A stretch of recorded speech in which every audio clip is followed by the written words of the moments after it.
అయితే చాలా బాగుంది. పక్క బ్లాక్ బస్టర్ అయింది. ఇంకా జై బాలయ్య. ఎందుకు నచ్చింది చిన్న సినిమా? మంచి స్టోరీ కూడా ఉంది. ఇంకా మంచి యాక్షన్స్ అంత ఫైటింగ్ అలా ఏం లేదు, మంచిగా ఉంది. బాబాయ్ సినిమా ఎలా ఉంది? సినిమా సూపర్ హిట్ అండి. తమ్మనైతే దంచి పారేశాడు. జై బాలయ్య, కోకోకోలా, పెప్సీ, బాబాయ్ సెక్సీ, అంతే. జై బాలయ్య. సినిమా సూపర్గా ఉంది. సెంటిమెంట్ అయితే next level.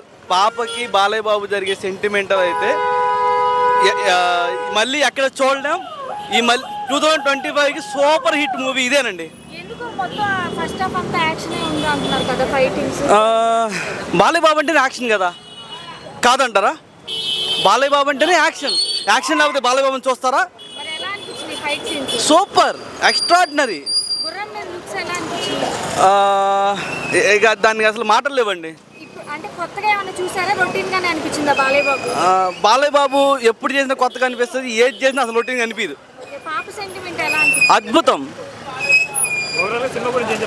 Super hit, next level. Cinema అయితే చాలా బాగుంది. పక్క బ్లాక్ బస్టర్ అయింది. ఇంకా జై బాలయ్య. ఎందుకు నచ్చింది చిన్న సినిమా? మంచి స్టోరీ కూడా ఉంది. ఇంకా మంచి యాక్షన్స్ అంత ఫైటింగ్ అలా ఏం లేదు, మంచిగా ఉంది. బాబాయ్ సినిమా ఎలా ఉంది?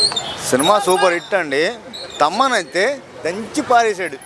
జై బాలయ్య, కోకోకోలా, పెప్సీ, బాబాయ్ సెక్సీ, అంతే. జై బాలయ్య. సినిమా సూపర్గా ఉంది.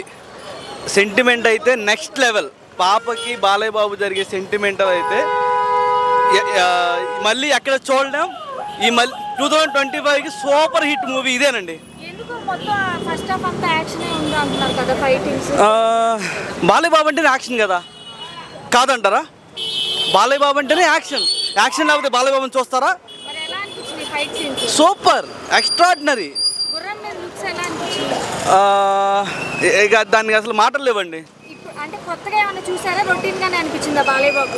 బాలయ్య బాబు ఎప్పుడు చేసినా కొత్తగా అనిపిస్తుంది, ఏది చేసినా అసలు రొటీన్ అనిపించదు. పాప సెంటిమెంట్ ఎలా అనిపించింది? అద్భుతం, సూపర్ హిట్, నెక్స్ట్ లెవెల్.